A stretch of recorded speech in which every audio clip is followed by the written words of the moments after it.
Well, good afternoon, everyone. My name is Mark Haslett. I'm the Executive Director of CCAE, and we're thrilled to have a large number of people with us and more joining. Before we start this afternoon, I want to acknowledge the very tragic and senseless act that took place in Nova Scotia this past weekend. And I ask everyone just for a moment of silence before we begin in honor of all those that were lost.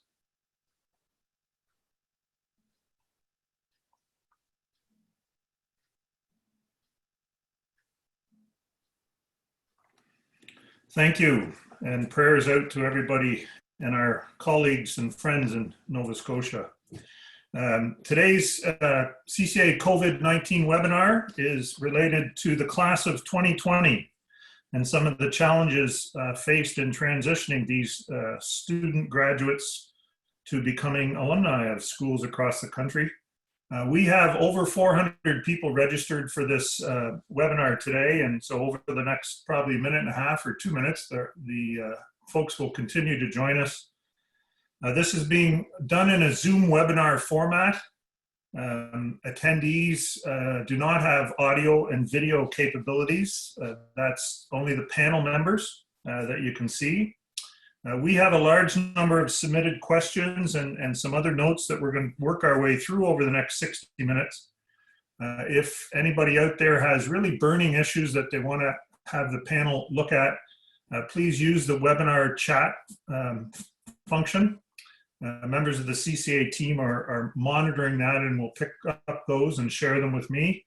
This session is being recorded and will be available. Probably they take about 3 to 5 days for us to get them from Zoom, so it'll probably be mid next week when we finally get it on our website and out there. This is the fourth in CCA's COVID-19 series. Over the last 4 weeks, we've been doing one every Wednesday, and we'll continue to do so going forward. I'd like to certainly thank every member of the panel that has agreed to be with us today. We've got folks from the East and the West. I'm not going to go through and introduce everybody. Their faces are there on the screen, and you can see what schools they're from, but I certainly want to thank everyone for their time today. I think everybody will acknowledge that the last month and a half has been really quite a roller coaster across the country. We were actually I was talking about it with somebody the other day about how we transitioned from the end of February into the early part of March, and then, you know, in and around the 14th to the 18th of March, it just seemed like all hell broke loose. And across the country, educational institutions have been dealing with and facing so many uncertainties with respect to COVID-19 and its impact. And one of those areas that really kind of jumped up at the start was, what about the class of 2020? And the first question that really came up related to graduation ceremonies. And I think when I first started recruiting folks for this panel, that was what the conversation was going to be about. And then within a week, just about every school, and I'm pretty sure every school, maybe not independent schools, but certainly a lot of the post-secondary schools have either canceled or postponed now their graduation ceremonies.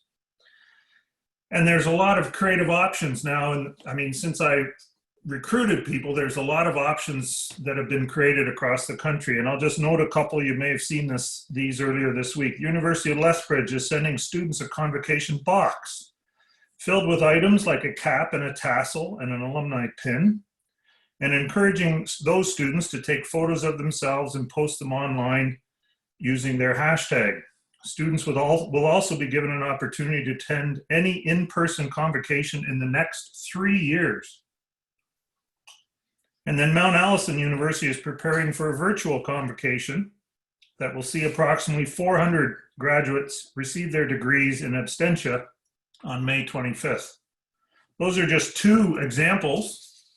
And we're going to start by going around the group and having each give us an update, because I know since I recruited you all, things have changed dramatically. But what is your school planning? How are diplomas being awarded?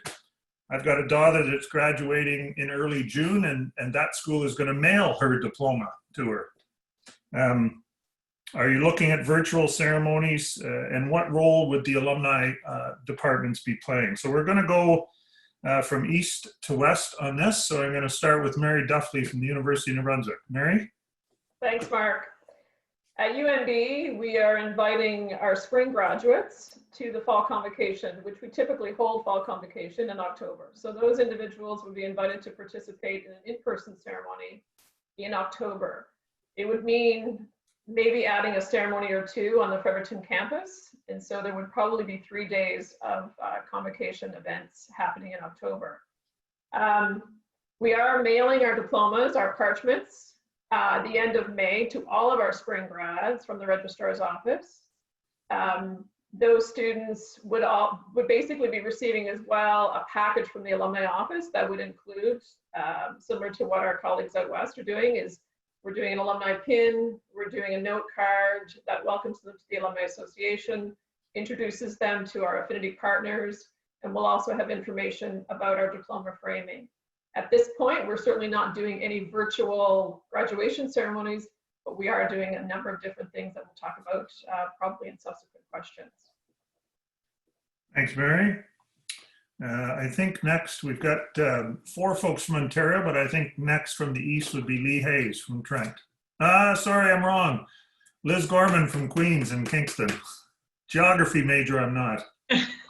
I was going to say, Lee and I are pretty close, I think, on that. So either way, there's still a fair bit that's in flux at Queen's here right now. Of course, the spring summer ceremonies have been canceled.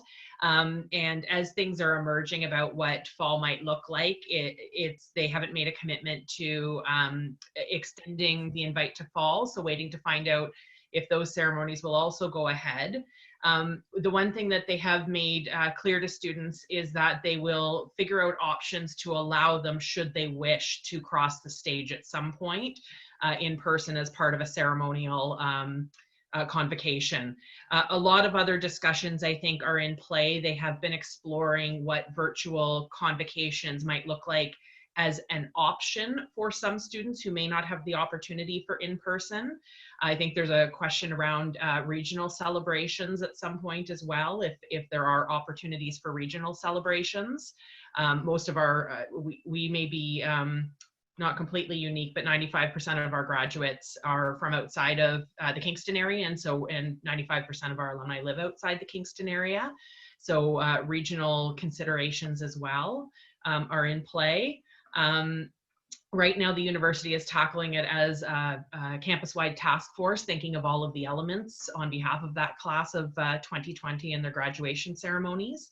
Typically in the summer, we would hold more than 25 individual ceremonies. So it becomes a bit of a challenge when you think about how to replicate the experience for students that's held in a small hall on campus. And so it's a logistic, there's a lot of logistics to consider as a part of it, and not knowing exactly how it would play out. So we still have a lot to emerge at this point in terms of the actual ceremonies around graduation and convocation, but they have let the students know that their degrees will be granted. So if that's a prerequisite for anything that they need to do this fall, that will be that's a certainty for them. Thanks, Liz. And now from Peterborough, Lee Hayes at Trent University. You're on mute, Lee.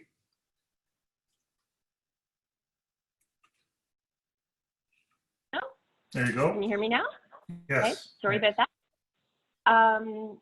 So along the similar lines, in that we are sort of looking at what are the options for the students, and of course students are very disappointed about the news that convocation's been canceled. We have decided to postpone to the live ceremony in June 2021. So all of the class of 2020 will be invited to attend one of the ceremonies next June. Trent University we don't have a fall convocation. We did look at that as one of the options, and potentially having a fall convocation for the class of 2020. However, we did feel that the fall scenario could still be very tentative.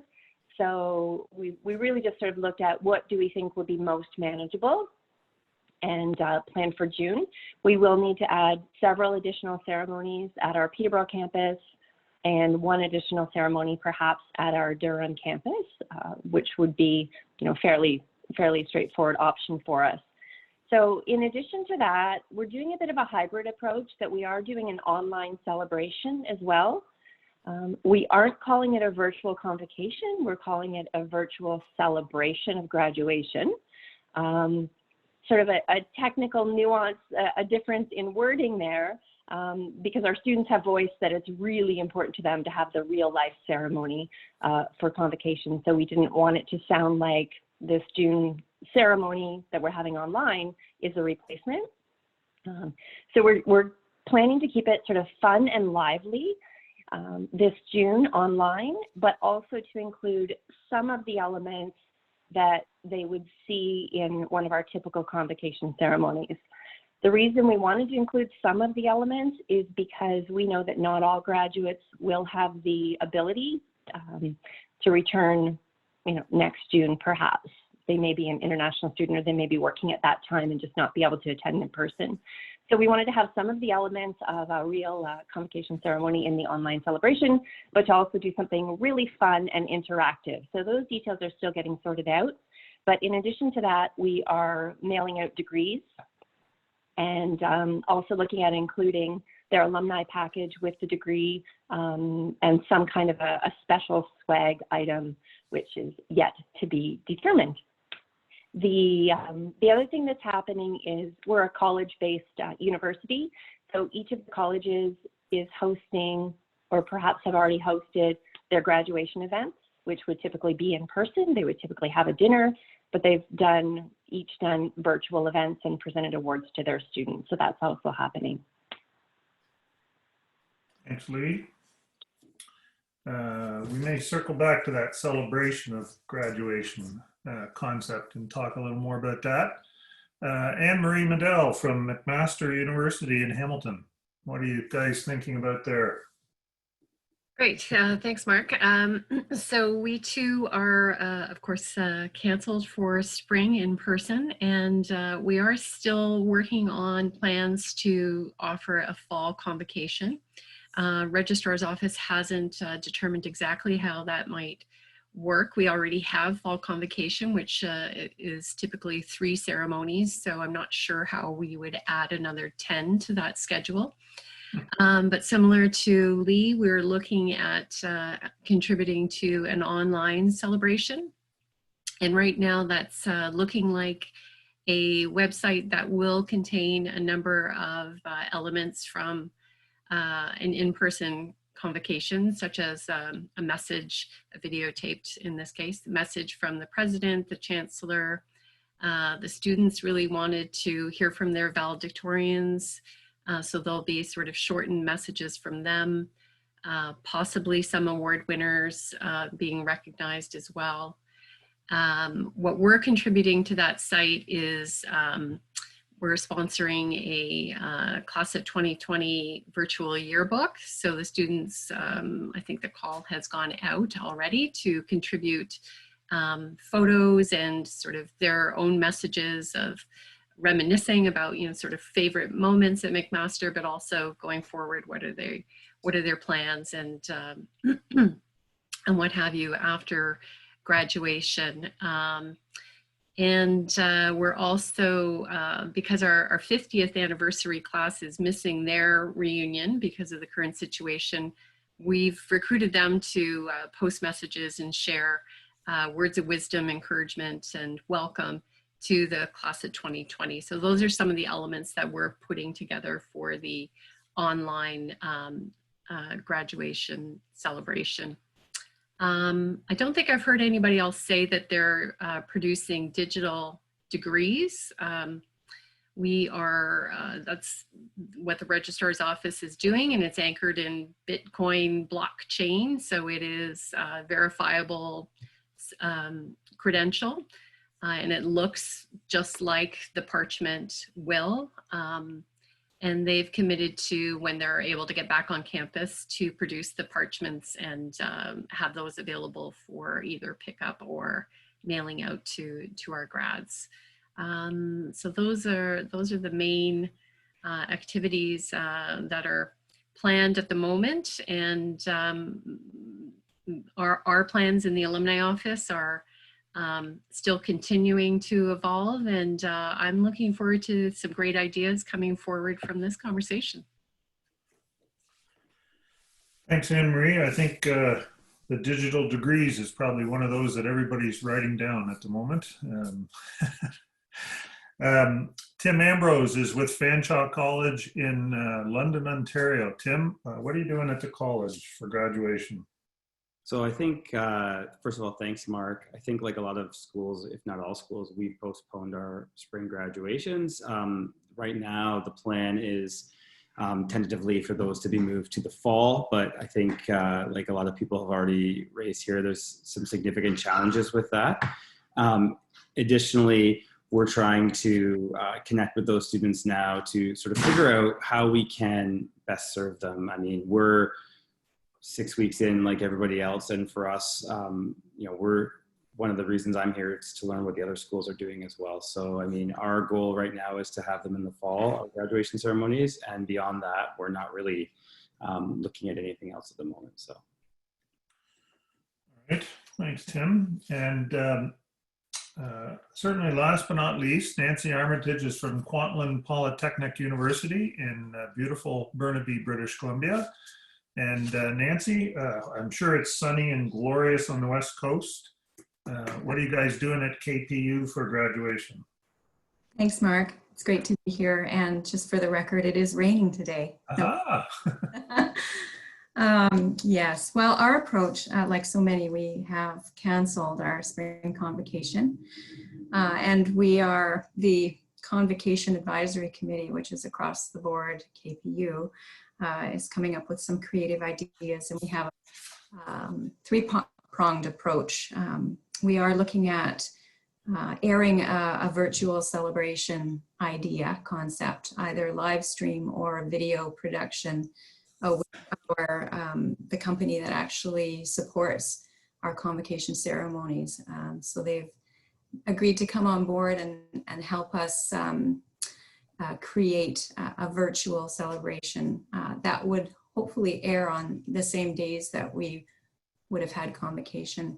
And it will involve all of the speakers that would normally be involved in the ceremony: the president, greeting from the minister, from our chancellor, from the Alumni Association, our student speakers, and so on. So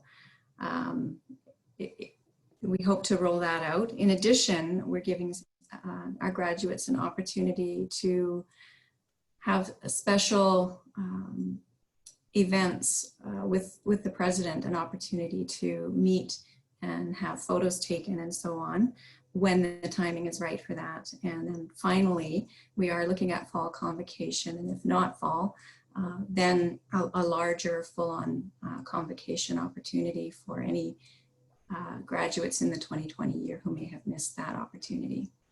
So we're coming at it from all three angles, and we're also looking at mailing our diplomas, our credentials, and combining that with a full gift package of all of the items that they would have received at convocation had they been there in person, including the medallion, which the president actually puts on each grad as they cross the stage, a gift from the Alumni Association, and so on. So we imagine them to be able to receive a full package at home and have that special connection.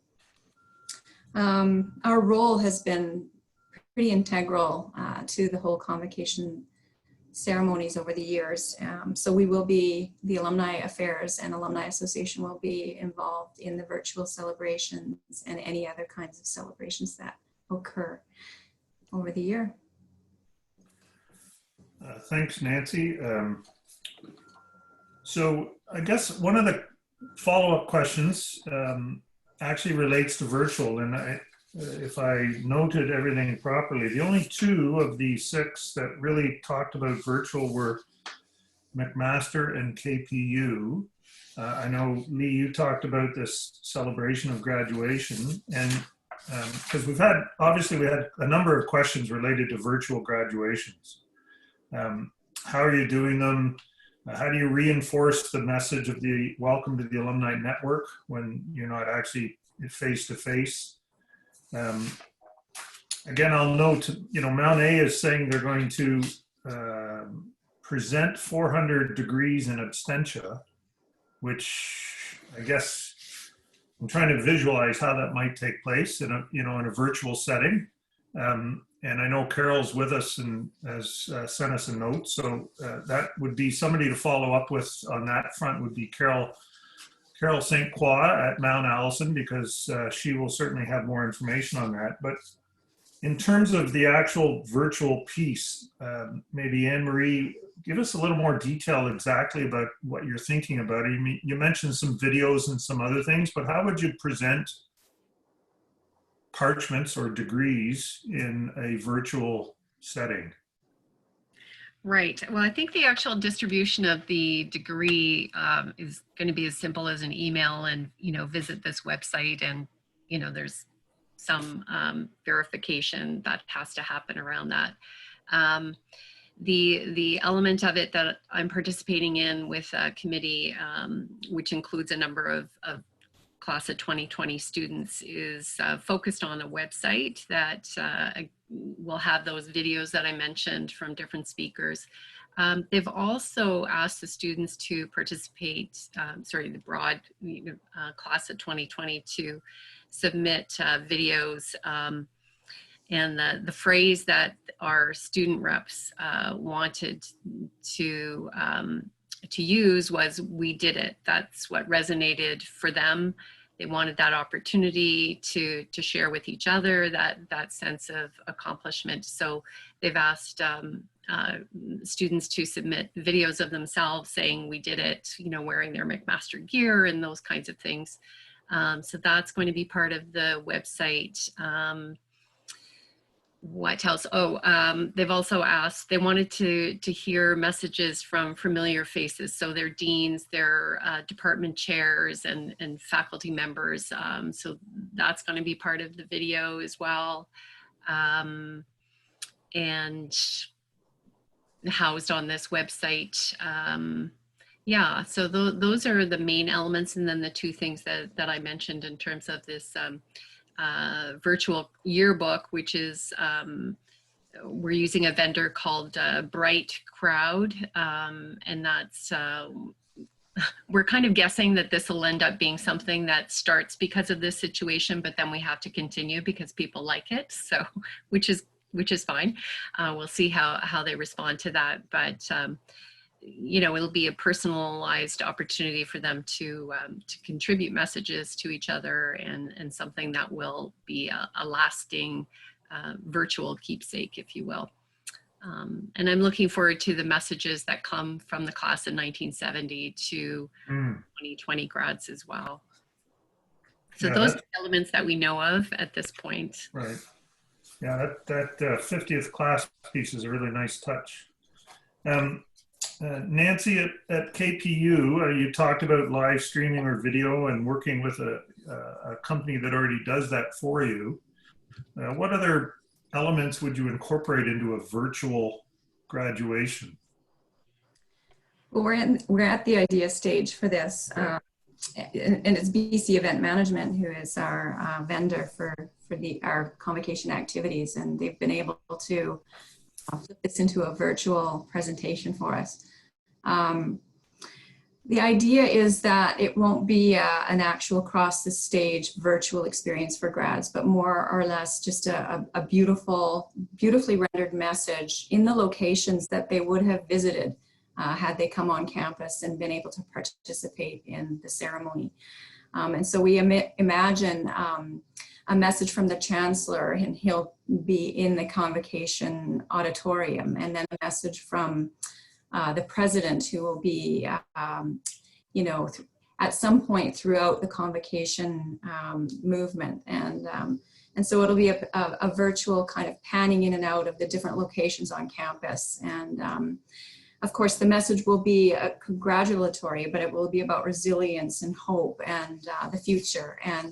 And yes, I love the idea of "we did it." And so, we're building that plane as we fly it, and the ideas are, you know, in the construction stage, but we expect it to be something that we'll be able to present to our graduates. There'll be, of course, graduates and families will be our primary audience. We'll be inviting secondary audiences and such as the KP family, employees, volunteers, partners, and alumni. And of course, also available to the external community. So, and this will be something that we'll share and broadcast widely during the convocation days. Thanks, Nancy. I think one of the things that'll be important in those student messages is that they don't focus on the last 4 months. They need to focus on their whole 4 years or whatever number of years that they've been at your school, right? That'll be hard, I'm sure, given the reality of what they're facing, both leaving the school and what's on the horizon. A couple of questions. We were asked, Anne-Marie, you mentioned what Bright Crowd, that's your virtual yearbook company. And so back out to Bernadette, who asked, that Bright Crowd is a virtual yearbook vendor. And again, I'm sure you can connect with Anne-Marie at MAC and she will share you that contact information.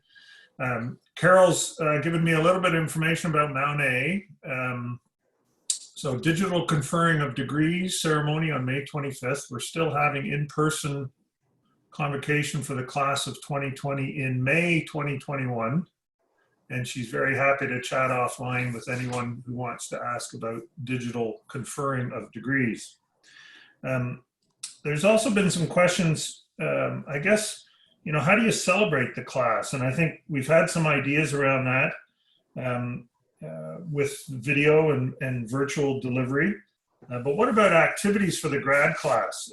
I suspect in the last month, things kind of ground to a halt in that case. Lee, you mentioned that some of your colleges were able to at least do something in terms of student awards, but this is typically a time of year when we get a lot of recognition of students, both from faculties or colleges or the institutions as a whole.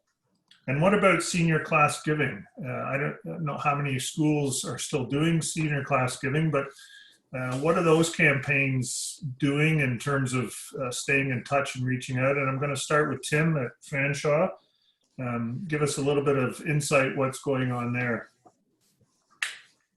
So from like an engagement standpoint and celebrating, we're fortunate enough that our sort of timeline for this began back in February when we sort of pulled the list of students tagged for graduation this upcoming spring. So I guess fortunately for us, we were able to host a couple of events and begin that engagement process. So our new grads for June we've already begun connecting with them. They've already sort of begun registering for different alumni programming that exists for them.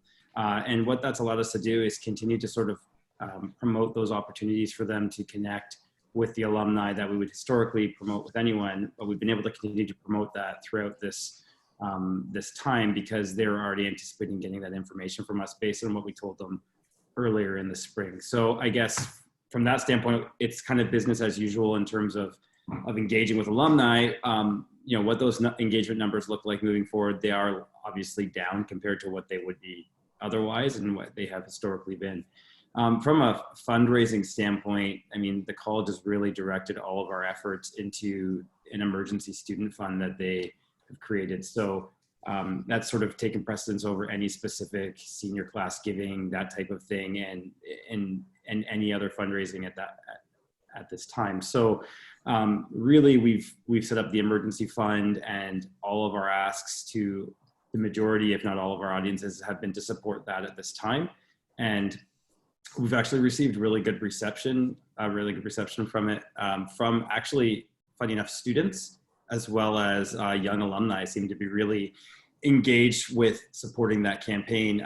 It's not necessarily resulting in huge donations from those groups, but it's resulting in good traction, good promotion, and some extra dollars coming in. So those are sort of the things that we've been implementing.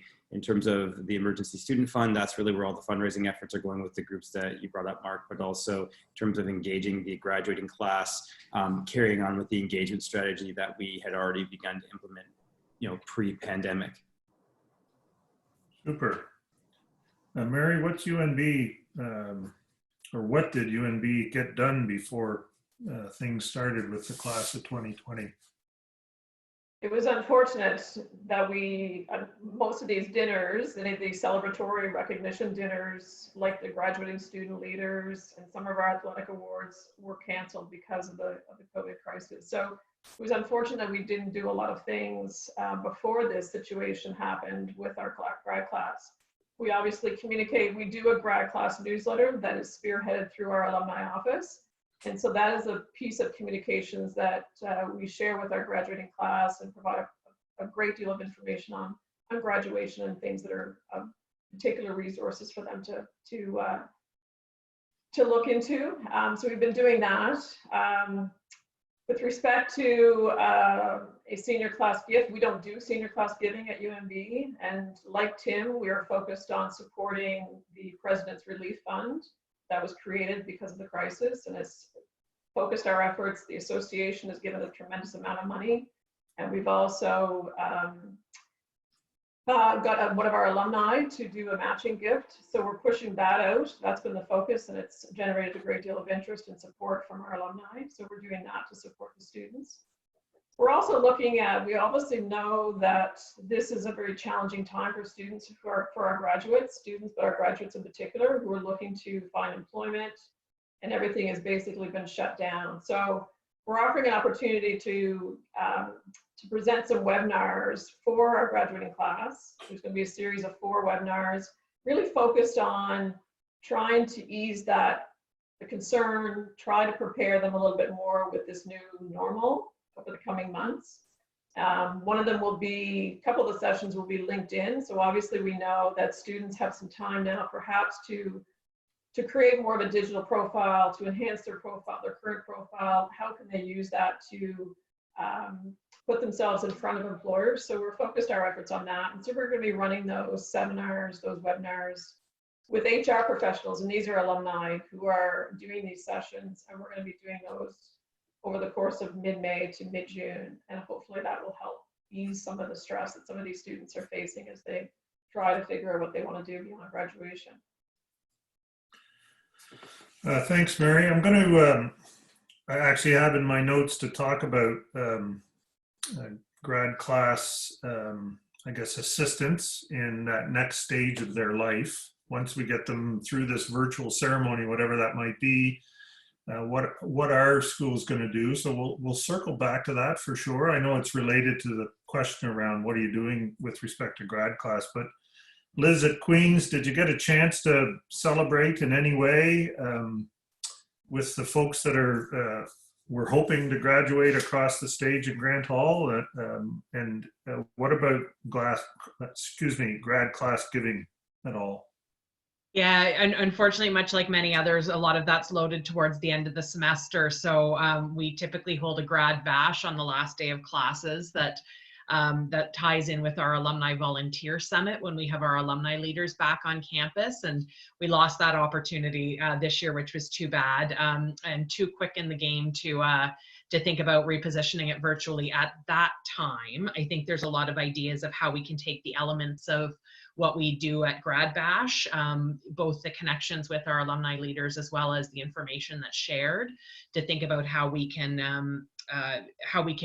do that in the months ahead once the students have also been through their big changes and how they needed to finish their academic career, or at least the degree that they've been working on. Probably the most formed at this point is with respect to what would have been grad class giving and with end of year is with our School of Business, our Smith School of Business. Their commerce class has been quite active. They're looking at replicating some of the things that they would have done in person, called a dean's scene, and their last lecture that they would typically hold as a graduating commerce class.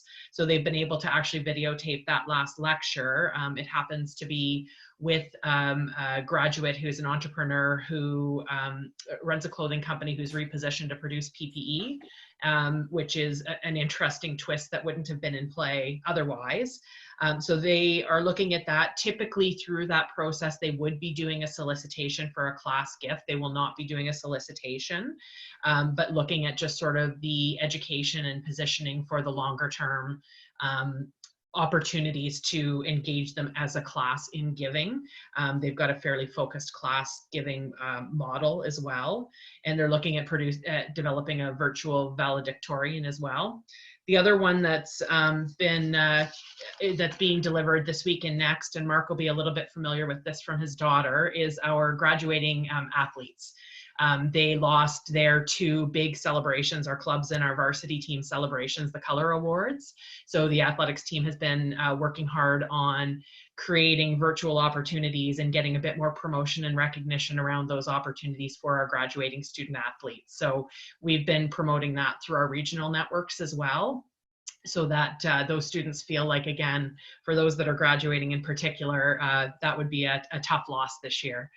So I think recognizing a little bit about where students have been in the last little while and what they maybe were focused on in terms of just the shift in academics, and thinking forward over the next several months about what we either would have done and can it be done in a different way going forward, or what we would be doing over the next several months, and what the virtual opportunities are to replicate any of that, or are there just brand new ideas? Like it's, we had some what we called SWAT teams working on just ideation and idea generation. And there's been a really wide range of really interesting ideas that have come out of that we now have to figure out what we're going to action. And a big piece of that was around the 2020 grads. So that's sort of what we've looked at in terms of the last few weeks of what would have been the academic career, and then what we're looking at going forward. Thanks, Liz. I think there's probably a few of those lectures across the country near the end of semester and the end of school years. I know, again, Carol at Mount A has sent me a note about they have an annual big tradition called the last lecture, and it's for their whole graduating class. And this year it's obviously all taped, and it's been kind of morphed into an alumni event, and hopefully some virtual parties and some other things across the country and around the globe. And so lots of schools, I'm sure, doing similar kind of video delivery of last lectures like Smith. Lee, at Trent, did you get a chance to celebrate some of the graduating class? And again, if you do any class giving, what's happened in that space? Thanks, Mark. We don't have a class giving program at Trent. However, you know, like all of you, we do have a student emergency relief fund that we've been promoting and fundraising for, and so that's been fantastic. And we're hoping to participate, or we're planning to participate in the Giving Tuesday Now, which is coming up on May 5th, in raising funds for that fund as well. So one of the things that we did, because we didn't have a chance to do a big in-person celebration, and I know a couple of other schools did something along these lines, but we ran a social media campaign called Trent U Cares.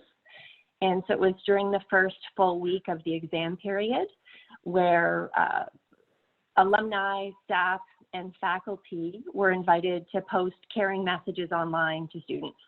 And so we were doing a really great sort of, it was branded, and they had a sign that they could hold up and a hashtag that they used, just to really give students, you know, that extra little bit of encouragement and show them that there was a whole community of people around them to support them at this time.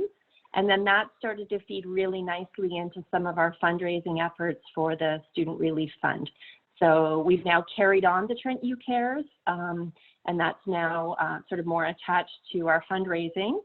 But we're also applying the Trent U Cares branding, I guess you could call it, to stories of our alumni, staff, and faculty, and students who are, you know, giving back to their community in some unique way at this time. So we're searching for stories and continuing the Trent U Cares theme. I would say another similar to Liz, our athletics department last week held a virtual online award ceremony. It was wonderful. So what they did is there were a series of social media releases over a period of a couple of days that they released. So they promoted or profiled the different student award winners. They had videos recorded from some of their VIPs and from the athletics director. And so that was a very special way that they were celebrating some of the student athletes. We've also been utilizing for some of you who are familiar with 10,000 Coffees, I think probably a lot of you, we're leveraging that platform to host a series of webinars. The first one for graduating students is tomorrow, so it's around resume building at this interesting time. We will also be doing a Welcome to the Alumni Association webinar through that platform. And we, at that time, we'll be talking about all the wonderful benefits and services that are available. We'll be able to answer questions. We'll be able to do some demonstrations. So, how exactly do you access this particular benefit? So we'll be able to just go through some information that way and introduce them to the broader Alumni Association community. So typically we would have done that through our fall telefund campaign. We always call the new grads. We're anticipating we won't be doing that this year, so we thought we would do the webinar instead, and that we would do that shortly after the June celebration online. And then a couple of other webinars we're looking at for that group would be around how to get the most from your mentorship opportunities, and something along the lines of sort of getting on the road to repayment. So talking about how to deal with student loans, OSAP, and financial obligations for new graduates. And our career services department would also be supporting that particular webinar by providing additional career services that would be available. So those are some of the things that we're doing. We also launched today a brand new webinar series for all alumni, and the graduating class was invited to participate in this webinar series called Trent Talks. So that will be continuing over at least for the next 5 weeks, and hopefully beyond that as well. So it's a really good way for them to stay connected to the Trent community and to, hopefully to learn lots and to be exposed a little bit more to what the alumni office can provide to them. Thanks, Lee. Quick follow-up. How many people can join webinars on 10,000 Coffees? Do you know? So we need you, it depends which platform you're using. So the actual 10,000 Coffees platform isn't sort of the technology that, as far as I know, enables the session to take place. Okay. The 10,000 Coffees is really our audience base, and then we promote, whether it's a Zoom, right. There's a number of different platforms like Facebook Live, whatever we decide to use for that. Okay, so it's a different platform than the actual program 10,000 Coffees. Yes. So a couple of people have mentioned, and we actually have some questions about sort of this next stage. You've in some fashion or another, they've been celebrated. They've been recognized, whether they've got a virtual or a mail package delivered. This is a group of young graduates that are going to be faced with some real challenges in terms of the job market, more so than usual. It's challenging all the time, but this particular time is more than others. Mary made some reference to some of the things they're doing in terms of offering some grad class webinars and how people, give them some sense of how to prepare. Lee mentioned this 10,000 Coffee series and, resume, by a show of hands from the panelists, who's doing or planning to do something of a similar kind of design or nature to offer support to these folks? Yeah. Yeah. So it's pretty common, and lots of hands being raised amongst our attendees as well. So what I guess a couple of questions. What tools would you be considering to use to leverage? What platforms would you leverage to help them with this? I think, Mary, you mentioned LinkedIn. Are there any other things in your sort of bucket of tools, Mary, that you're planning to sort of use and put out there? We're using the platform. Obviously, we're going to be using Zoom. We purchased a membership with Zoom so that we can have unlimited participants. I think we're really utilizing our alumni resources. I mean, the people who are going to be leading these webinars are alumni who are HR professionals who've got some really great experience to share with students. So we're really leveraging our alumni community to support students. And we've already reached out to people to invite them to participate, to lead some sessions, to be panelists, and they're very, very receptive because everybody wants to help students. They know that they're in a situation right now where they need as much support as possible. And so this is a great opportunity, certainly for our office, and I'm sure many other offices and other associations to support students in this way. So yeah, and this is a whole new world as we're all experiencing. None of us have used Zoom many times or using Teams. So this is a whole new world for us. And so we're just trying to adapt as best we can and be out there for students on that platform and the digital platform. So yeah, it is a bit crazy when the three of us at CCA have been using Zoom for about 1.5 years. We're supposed to be the experts. Holy gosh. What about online networking events? Is anybody sort of thinking about how you might do something like that in terms of networking? Tim, anything percolating at Fanshawe? To be honest, not really at this time. I mean, our focus, like I said earlier, has been on like that student emergency fund and continuing to engage with our alumni to get them sort of updated in our system, those types of things. But to echo what Mary was saying, like our next thing to do is that we're pivoting to like supporting that graduate in class and online sort of through online virtual support. So for employment. So, I mean, those are sort of the next things we're doing. We haven't got into any sort of just straight up engagement, sort of fun, traditional alumni things virtually as of yet, because I think that what we're trying to do is really meet the needs that we're seeing our alumni asking us to meet. So they're not necessarily asking us for that at this time, although, I mean, I could definitely use a fun alumni hangout or two given the circumstances. But I think for us, we're really trying to keep people engaged in the ways that they're asking us. So like Mary, like we have the Zoom account, we're leveraging our alumni network to bring in expertise to help support our new alumni, young alumni, those types of people, or alumni that are transitioning or have, you know, there's lots of alumni that have suffered sort of career changes and career loss because of this pandemic. And so we're trying to help not just those new graduates, but any alumni that require it. So those are sort of the things that we're looking at now from an engagement standpoint, engaging alumni in ways that are really meaningful to them right now and really support their sort of everyday lives as well as their professional lives.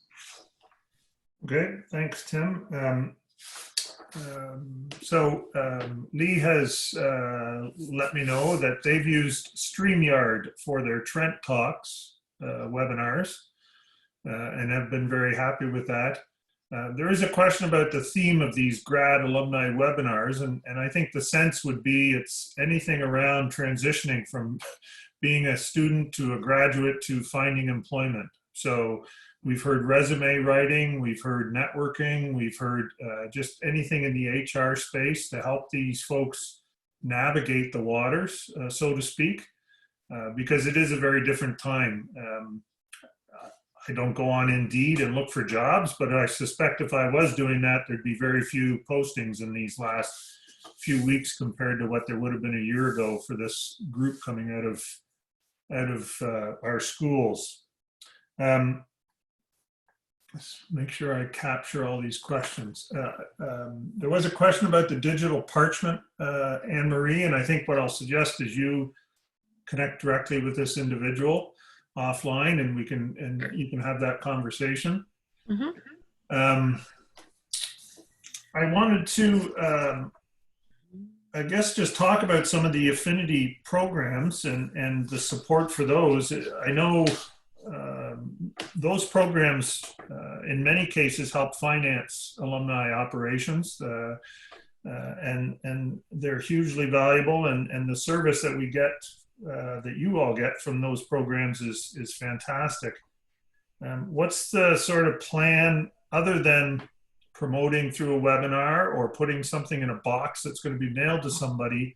How's the promotional piece going to work for things like diploma frames, as an example? I mean, that's a huge one that you're not going to be able to set up and have people walk by and say, gee, my parchment would look really good in that frame, Dad. Why don't you buy it for me?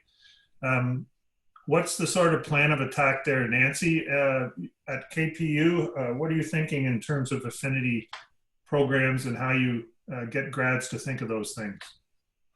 Thanks, Mark. Yeah, it's really actually quite timely for us. We had been considering bringing on a mobile app platform. And so given the current circumstances, we're moving full stream ahead on that.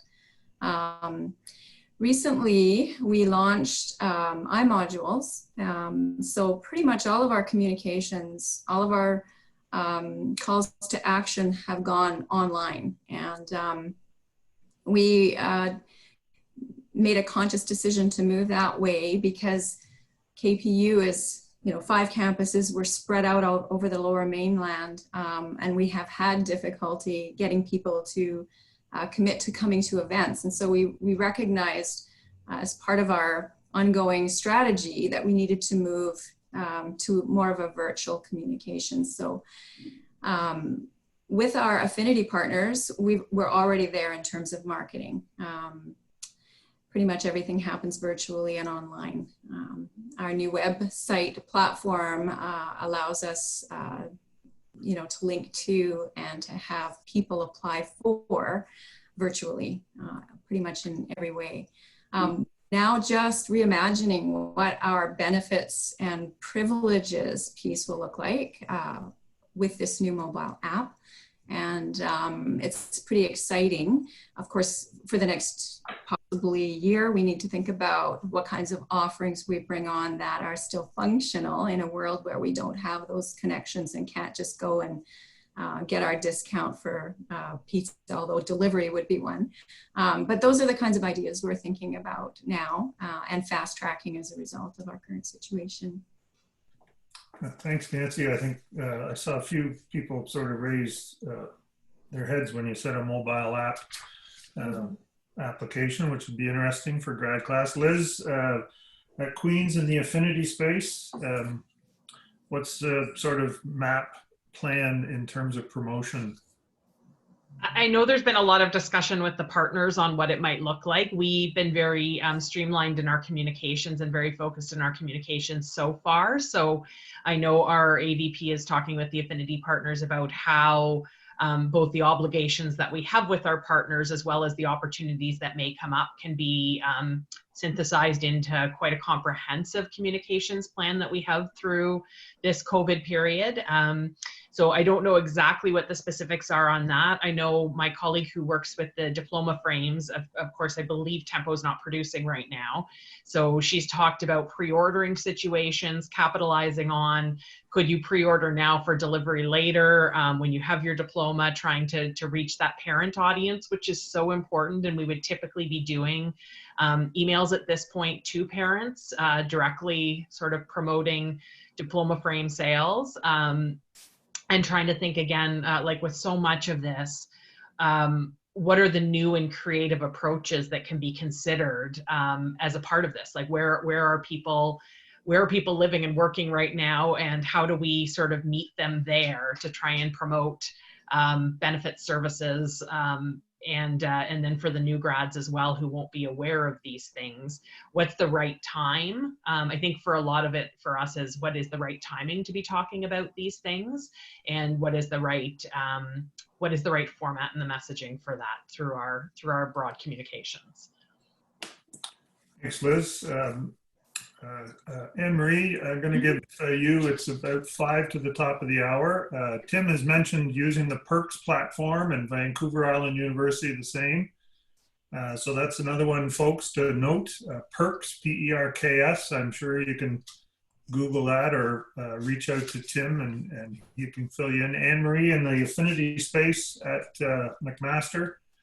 Yes, so we missed our grad bash where we introduce our partners to the graduating class as an in-person opportunity, but the rest of our promotion typically is by email to a graduating class. And so we have a series of kind of welcome to the Alumni Association staggered communications that will go out, and we'll certainly adapt those a little bit to the current environment, but those will still serve as our main sort of introduction and promotional pieces to our graduating class. We're also looking to put out a webinar series with one of our affinity partners that you all may hear about in the coming weeks if it comes to fruition. So just another opportunity to deliver some valuable content and create awareness for our affinity programs through that series. Thanks, Anne-Marie. Mary, I'm going to go to you for the affinity partner piece, just because I do know how important it is to UNB, having been there a long time ago, and then we'll wrap up. Mary, to you.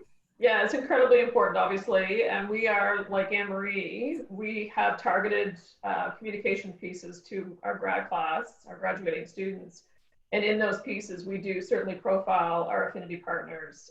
So that's really important, and we do that before graduation, or what would be our spring graduation, and we'll do it 3 or 4 weeks after our spring with specific information about our partners. The framing is obviously, to Liz's point, we're trying to be creative. We're looking at, that's a big program for us. We sell a lot of frames at the in-person graduations. So we're looking at various ways of how we can promote that program. Students can perhaps order the frames if they're not planning to come to Convocation in the fall. How can we do it easily for them? Maybe doing some pop-up shops once we get back to campus, because we have a lot of students who live in Fredericton and in St. John. So just trying to be creative and do as much as we can, because it is an important program for us, both the diploma frames and obviously the other partners. Thanks, Mary.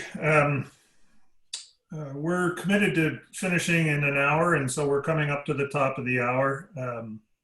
I want to thank all of our panel members today for their insights. We've had lots of good questions submitted through the chat and the Q&A piece, and so CCA will save those and we'll reach back out and connect people if we need to. Interesting about the framing, obviously a big program CCA runs is the Prix d'Excellence program. And we, like diploma frames, are dependent on Tempo, a great sponsor of ours, to hand those out. We're not going to be doing that in person. We're actually going to be doing a virtual delivery of the Prix d'Excellence program, same week as the national conference would have been. We're going to do 7 categories a day in a virtual delivery. Try and build a little bit of momentum around those. That's the week of May 19th to 22nd. Everybody to write that down, because we want you all to participate. Those will be from 1 to 1:30 Eastern on each of those 4 days. We started this week announcing some of our award winners. Every Monday for the next 4 weeks, we're going to announce our major award winners. Again, can't do that at our national conference. And then we'll be holding our annual general meeting virtually for the first time on June the 4th. We're going to it's not just going to be an annual meeting. We're going to build it out a little bit. We're going to have some presentations from our outgoing TD fellows. Plus, we're going to have a guest speaker, and as of yesterday, confirmed that David Johnston, the former Governor General, is going to be our guest speaker during that session. So, and all virtually delivered. So we're working in the same space as everybody else. Our COVID-19 series continues next Wednesday. The session is framed around changing the narrative, how our member schools have had to change their communications, whether in campaign or not, out to their alumni and the communities around them. And again, we've got a fantastic group, a panel committed to that. And we're really excited to add to this group 2020 keynote speaker from our national conference, Sylvie D'Agusto, has agreed to do a webinar for us on May the 7th. And this one will focus on working, meeting, and leading remotely. So a little bit about the new reality of everybody working from home. But we're very excited to have Sylvie be a part of our webinar delivery, and thank her for continuing to be a part of CCA despite not being in Winnipeg in mid-May. A huge thanks to our panel once again. It's been a real pleasure to see everybody and to chat. Again, our prayers to everybody in Nova Scotia. Please, everybody, stay healthy and stay safe, and let's stay in touch. Thanks, everyone. Thanks all. Thank you. Bye. Thanks, everybody. Good to see everyone's faces. You too.